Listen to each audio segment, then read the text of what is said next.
Hello guys, and welcome to the first mid-month wrap-up of the year. I've been procrastinating a lot lately and I've been in the mood to hunker down with a good and emotionally devastating book. And all the good books that I picked up happen to be short books, so here we are. So I've read 5 books in the first half of March, apart from the non-fiction books, which I will wrap up in a separate video as always. So the first book that I finished in March was The Lie by Helen Dunmore. I have talked about this at length in a review video. This is a relatively short novel that follows the fate of a young man who, after the end of the First World War, returns to Cornwall from the trenches in France. There are next to no threads of his old life that he could pick up back home in Cornwall. He has nothing and no one there, only the remains of a very old friendship with the sister of his best friend whom he lost in France. Far from offering him any comfort, this friendship seems only to highlight what he has lost, and instead of pulling him out of his trauma-induced depression, it only seems to make him spiral deeper into it. This is a very slow and quiet, very touching novel, and I recommend it to anybody who likes slow and quiet. And sad, I guess. Liking sad is also a prerequisite. So I am in a bit of a World War I rut, or war novel rut in general, and another book that is set on the Western Front that I picked up is Strange Meeting by Susan Hill. Yes, Susan Hill, the author of the classic British folk horror story The Woman in Black. Strange Meeting is about 2 very different young men who form a deep friendship and, in their own words, laugh over the course of several weeks in 1917 on the Western Front. Officer John Hilliard, with whom we begin and end the story, is on sick leave in England back home, but when his leg wound has healed, he is sent back to the trenches. And on the one hand, he is glad about that, because he just cannot stand anymore how people talk and behave back in England, and he feels completely disconnected from his family and everybody around him who hasn't been in the war. And besides, his family never was any comfort or emotional support for him in the first place. Yet he is also frightened and he has nightmares about the war. When he gets back to his battalion, there's been a big turnover and he recognizes hardly anybody, and he is billeted together with a stranger. They are both officers, so they share private quarters. John is apprehensive at first, but it all turns out for the best. The 2 men have an instant connection, and in the weeks to come they will comfort and support one another. The other young officer, David, who hasn't seen any battle yet, is still innocent and optimistic, lively, affectionate, and at ease with the whole world and with everybody around him, and he is like a beacon of hope for John. And John, in turn, provides stability and a voice of reason when, inevitably, the experiences that David makes in the trenches make his whole comfortable and optimistic worldview come crashing down. And that's it, more or less. You could say, and people have said, including I think the author, that this is a story about the power of love. But I think that that's something that you say when you don't know what else to say. I'd say that it is about things that make life seem worthwhile in a world where such things as war exist. The title of the book, Strange Meeting, is the title of a poem by Wilfred Owen, the war poet who died in France in 1918. And Wilfred Owen and his poetry were definitely an inspiration for the book, but it is by no means a fictionalization of Owen's life, and none of the characters can in any way be identified with Owen. But nevertheless, I thought that his poetry would make kind of a good companion piece to this book, so I bought this Penguin cloth-bound classics edition of the collection of his poems that was edited by his friend Siegfried Sassoon after his death.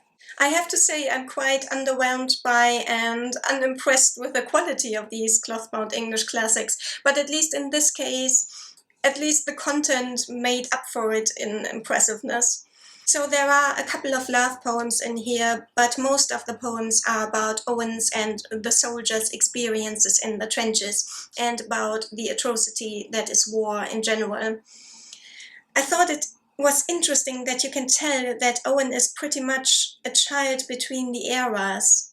On the one hand, he stands obviously pretty firmly in the tradition of realism that had taken over literature for some decades, and in this willingness to show squalor and misery and the everyday predicaments of ordinary people. And he himself says that, in his preface, he says that he is not concerned with poetry, his subject is war and the pity of war. And this is definitely true as far as the content is concerned. However, I think it's another matter when we look at the form. At a time when a lot of poets began to wave goodbye to traditional forms with traditional rhyme schemes and stanzas, Owen was pretty much still the good little schoolboy, and then the war happened and he died and he couldn't evolve any further. So we are at a turning point here, and where form is concerned, these poems are still on the old side, and they can seem a bit old-fashioned from a modern perspective, a contemporary perspective, but from a modern perspective as well. And I couldn't help but imagine Owen and his friend Siegfried Sassoon sitting together talking about poetry and going like, hey, what's a good rhyme for bayonet? But anyhow, these poems are still incredibly impressive and a good cautionary tale, I guess. All of them, or most of them in any case, are available online as well if you are interested in reading some of them. And I also finished another volume of poetry that I had been reading for a few months, and that is a collection of poems by Ted Hughes, selected by Simon Armitage, who is the current poet laureate of the UK and who comes from almost the same town as Ted Hughes. I had only read a handful of Ted Hughes poems here and there before I picked up this collection, and I was surprised by how accessible I found his poetry.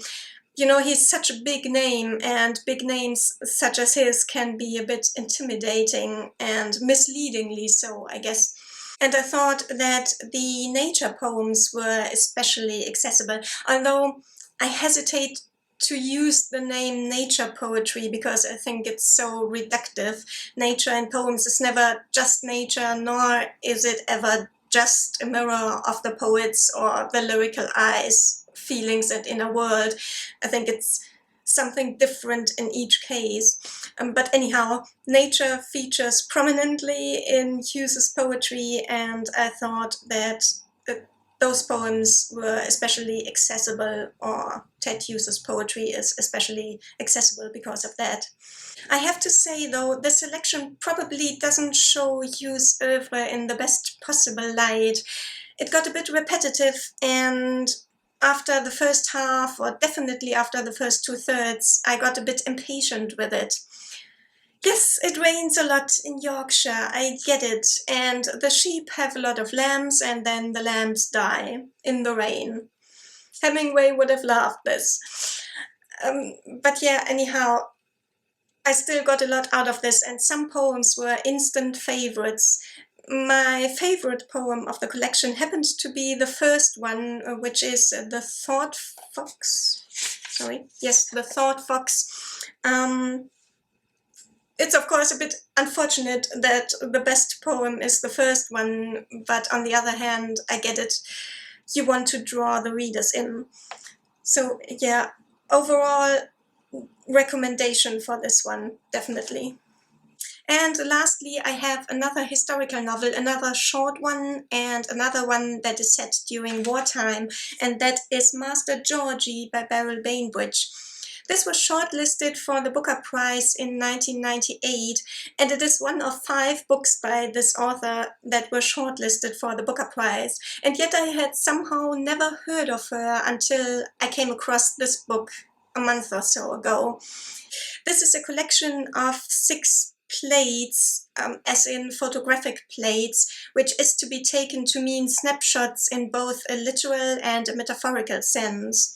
They are 6 episodes in the lives of a group of people around this central character, this young gentleman, Master Georgie, and photography does play a role in all of them. 2 of the characters are photographers, including Master Georgie, and in each episode, there's always this one scene at the center or at the end of the episode which gets photographed. So these 6 episodes are told from the perspective of 3 people, none of whom are Master Georgie. There's Georgie's adoptive sister who dotes on him and who would follow him anywhere, and who in fact does follow him everywhere. There's this young working class boy who follows him because it presents business opportunities. And there's Georgie's brother-in-law who goes where the flow of the family takes him or where his wife tells him to go. The first 2 episodes are set in Victorian Liverpool and they establish the dynamics in this group.